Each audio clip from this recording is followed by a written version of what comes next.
Hello. Honestly, Absolute Superman of the Trinity was the one that I was least interested to read, and yet this comic, I think, gave me the most to think about. It makes me feel like Brainiac. I got a big brain. Yak. How does this stack up in comparison to the other two comics, Absolute Wonder Woman and Absolute Batman? If you missed my reviews on the other two, you can check out those through the links in the video description or the pinned comment. I had a lot of thoughts. We won't get into it here, but check those out if you haven't already. Before we get into this review, though, and talk about how I feel about Absolute Superman in comparison to Wonder Woman and Batman, which came before, I'm going to give you a little synopsis of what happened. So, friends, a heads up.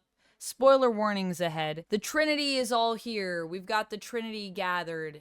And now it is time to discuss Superman. In this issue, we basically get a little bit of the origin of Krypton, of where Superman came from, and what that world is like in this universe. A little bit different, but some similar stuff for sure. We also flash forward to the present where Superman is on Earth. He's fighting injustice. He is on his own.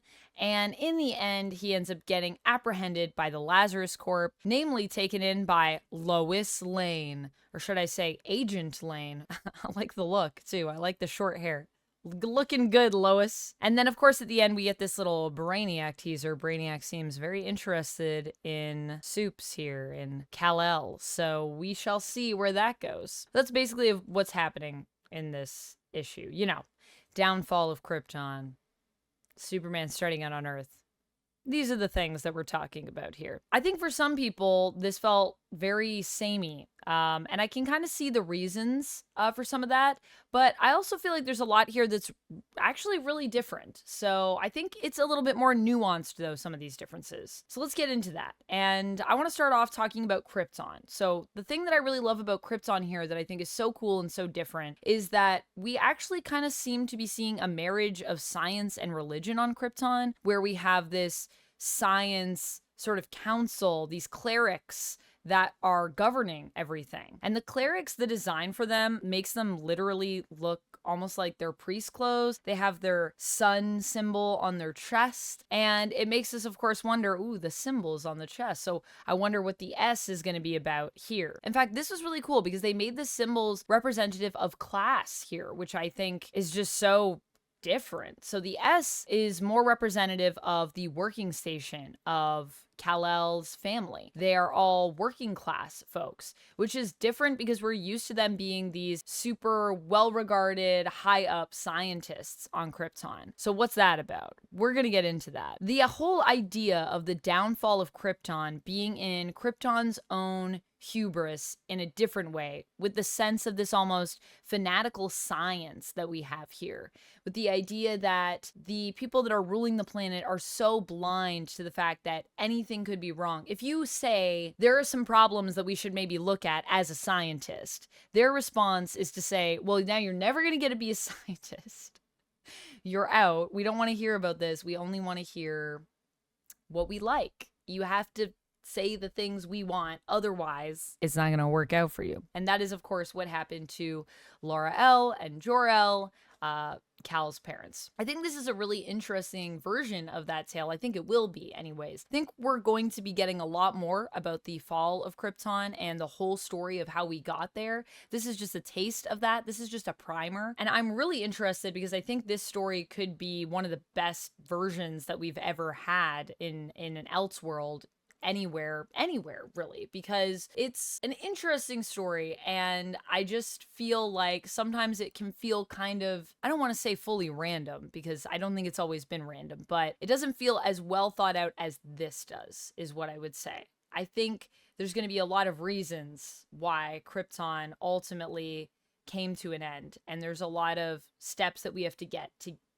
that place. I also feel like there might be some real world parallels here with climate change and things like that. And I'm very intrigued to see what direction this creative team takes that in. Speaking of parallels that I think we're going to see here, the classism as well that we see on Krypton, it has direct parallels to the story that we get on Earth. So on Earth, Superman is helping out this mining group. They're miners and they've basically been abused by the company that they're working for. They have been digging up these diamonds, doing all that good stuff down in the mines. And unfortunately, they ran into this patch of asbestos. And Lazarus Corp, who they're working for, just said, yeah, that's fine. Just keep going. We'll give you a little bonus. Little $300 bonus for each of you. Isn't that great?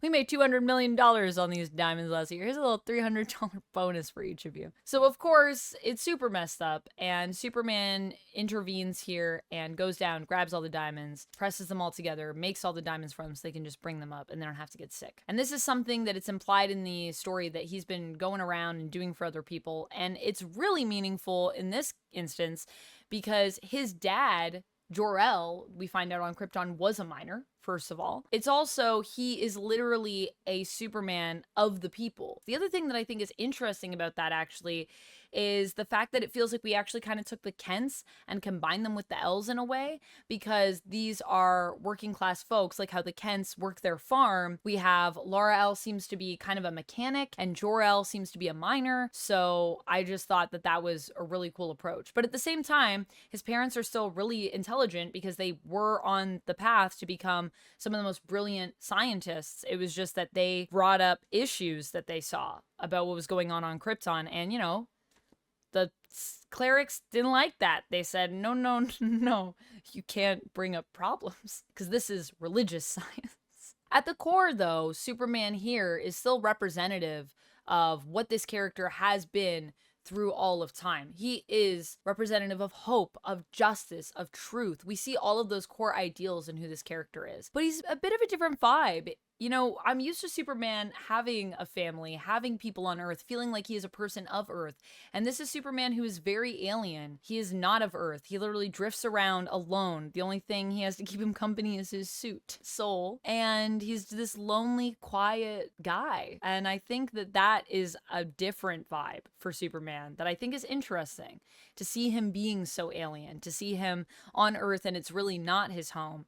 But he sees the potential, I think, to save something that will allow him to feel like he's actually, you know, done something in comparison to what happened to Krypton, where he couldn't save Krypton. The other cool thing is that this version of Superman was on Krypton when he was a kid. So instead of him leaving the planet when he's a baby, not really knowing his parents, he actually has an idea of who his parents are. He's the one telling the story of what happened on Krypton. And we don't actually know how long he was on Krypton for, so he could have even been older before the planet went boom, or he maybe was about the same age. It looks like here like he's maybe about 8 if I had to guess. I like the look in this comic that we have for, you know, our Superman on Earth as well. I like the suit. I like how it is evocative of his dad's suit. I like the fiery elements of it. I love the hair. I think the hair looks really good. In fact, his suit and Laura-El's goggles are also kind of giving Eradicator vibes, which is interesting. I don't know if that's just design choices. I don't know if that's a coincidence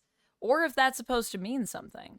But I also feel like this is a comic where a lot of seeds are being planted. So I don't know, maybe it will mean more. I'm just putting it out there. It's just an observation right now.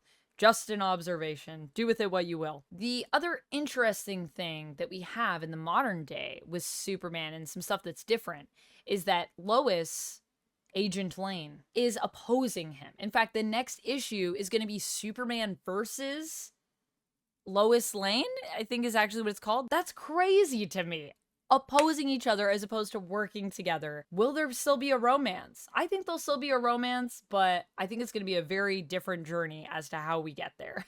Clearly. Lois here too is also interesting. She still is very observant. She's the one that seems to notice, you know, oh, he's got this suit. She's analyzing Superman right off the bat. She's the one that apprehends him.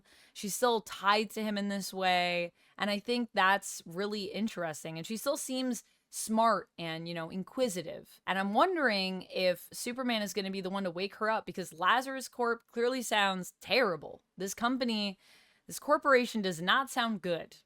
Okay? And it's Lazarus. So, you know, I think the connotation is they're going to be really evil. We also have the Peacemakers here, which I thought was super interesting. I mean, I love Peacemaker, so I'm very interested to see what they do with the Peacemakers in general related to Lazarus. And like, is Peacemaker going to be in this?